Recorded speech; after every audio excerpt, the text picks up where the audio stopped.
Good morning, lovelies! Today we are going to break down every single science fiction subgenre, or at least the ones that I know about. We all generally know what science fiction is, but let's do a quick definition just to make sure we're all on the same page. Sci-fi is a speculative fiction genre where the story focuses on a scientific question, such as what if we invented time travel or discovered aliens, and how that would affect the characters and their world. While fantasy utilizes magic and is widely regarded as completely unattainable, the world and technology of sci-fi stories might and have actually happened. The tech and science are just this side of plausible for us to seriously entertain the notion of, oh, this could happen, which can be really exciting or really terrifying, depending on what the author is going for. Now, sci-fi tends to exist on a spectrum between hard and soft. I covered this in a previous video, which I'll link in the cards, but basically, hard and soft sci-fi have two totally different definitions, and nobody can agree on what they are. So hard sci-fi is either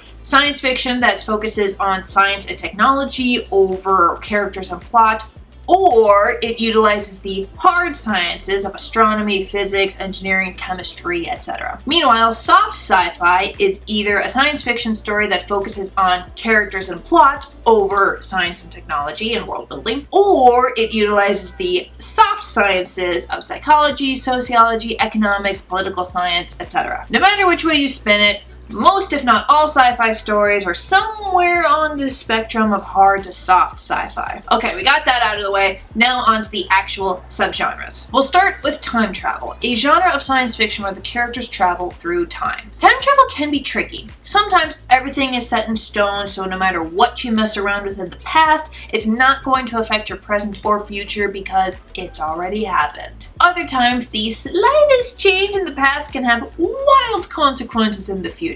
And the characters usually have to spend the majority of the story going back in time to fix that mistake. But this whole changing history thing leads us to the next genre, alternative history. This is sci-fi that basically rewrites history. Something different happened in the past, and that affects our present and future. Maybe aliens showed up in the Wild West and fought cowboys. Maybe zombies showed up during the Battle of Gettysburg. Maybe we never moved away from steam power and are still using it today. This, specifically the steam power thing and the difference of technologies, leads us to niche genres like steampunk, solar punk, and all the other punk genres that I talked about in a previous video, linked in the cards. Next is parallel worlds and alternate realities. These are sci-fi stories that utilize the theory that there are other universes or realities out there, and the characters either visit those worlds or meet people and creatures from those worlds. Comic books and superhero stories use this one a lot too, because it's an easy way to show how a superhero could become evil or how a villain could be a hero without messing around with canon.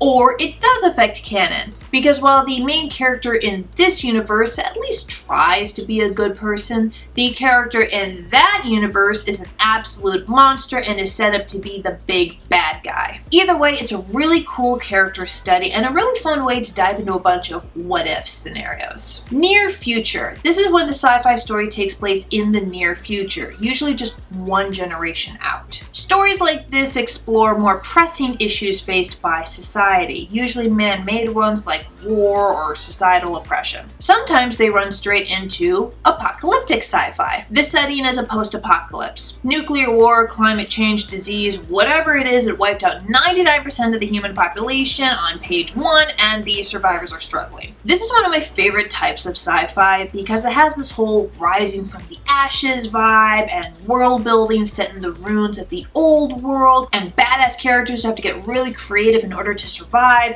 all tied up in a nice neat little bow of, hey, maybe we shouldn't do this really catastrophic thing that we're considering doing. But sometimes there is no rising from the ashes and we're just delaying the inevitable. And that's where you get the dying earth genre. Technically, you could call this a pre-apocalypse because the end of the world hasn't happened yet, but it will, or it currently is, and there's nothing we can do to stop it. However, while a post-apocalypse is less end of the world and more end of human society, Dying Earth is, no, the world and all life on it are fucked. These are downers. I don't typically indulge in them. Dystopian sci-fi. The Earth itself is fine, or at least no worse than it currently is. But human civilization is another matter entirely. Dystopians usually have some sort of authoritarian regime that controls every facet of their civilians' lives, either overtly or subtly. Sometimes this crosses with near future and typically dives into the same worries and concerns facing the writer's society at the time. The writer is basically saying, if we keep going down this path,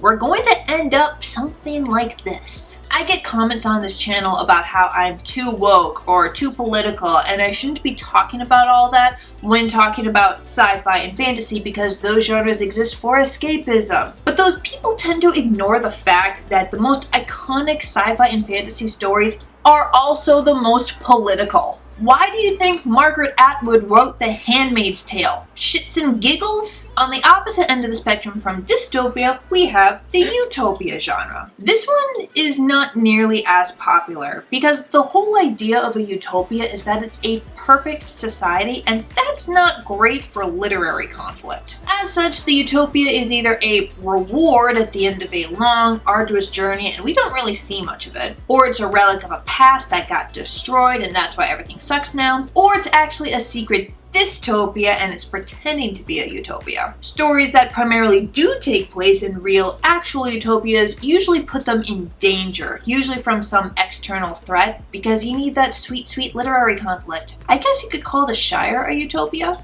Next, we have a cluster of genres under an umbrella that I like to call robots, clones, and monsters. Scientists play God. This includes mutants. It harks back to the OG science fiction novel, Mary Shelley's Frankenstein, where Victor Frankenstein plays God, is irresponsible for his science, and faces disastrous consequences. This has expanded in the following decades. Scientists irresponsibly make robots, they get out of hand, now we've got Skynet. Scientists irresponsibly make clones, they rise up and kill the originals and take over the world. Scientists either make or discover mutants, they're cruel and irresponsible about it, mutants fight back. Obviously not every robot or clone story has the scientists shouldn't play God theme, see Baymax and Transformers, but there's almost always a thread of people with this type of power need to be careful and or responsible, otherwise shit goes down. It's often combined with the existential question of what is the nature of humanity, or what does it mean to be human? The scientists play God genre also includes the sub-genre of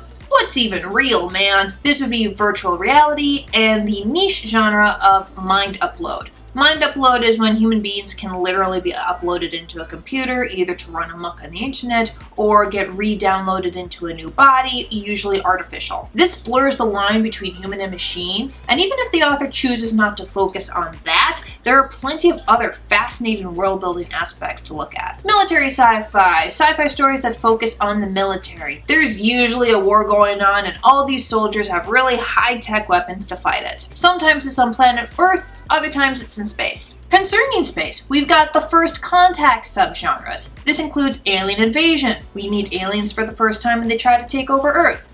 Alien diplomacy. We meet aliens for the first time and they're not trying to take over the Earth. Maybe we get trigger happy and kill them without cause. Maybe we manage to actually work things out. Colonization. Either the aliens are colonizing us or we're colonizing alien planets. Sometimes those alien planets are already inhabited by intelligent life, and that would track for Earth history. But usually they're not, and instead we run into several other problems that comes from trying to set up and maintain a colony on another planet. Other times the colony isn't on a planet, but instead it's a space station. There's also terraforming. We find a planet that we want to colonize, but it's not actually habitable for us, so we have to terraform it to fit our needs. After the First Contact subgenres, we have the Galactic Empire, where humans are involved in an empire that spans across several planets. Either it's all humans, or we've forged alliances with aliens, or the Empire is all aliens and we're dealing with it. Whatever. Sometimes this overlaps with military sci-fi because empires tend to have a pretty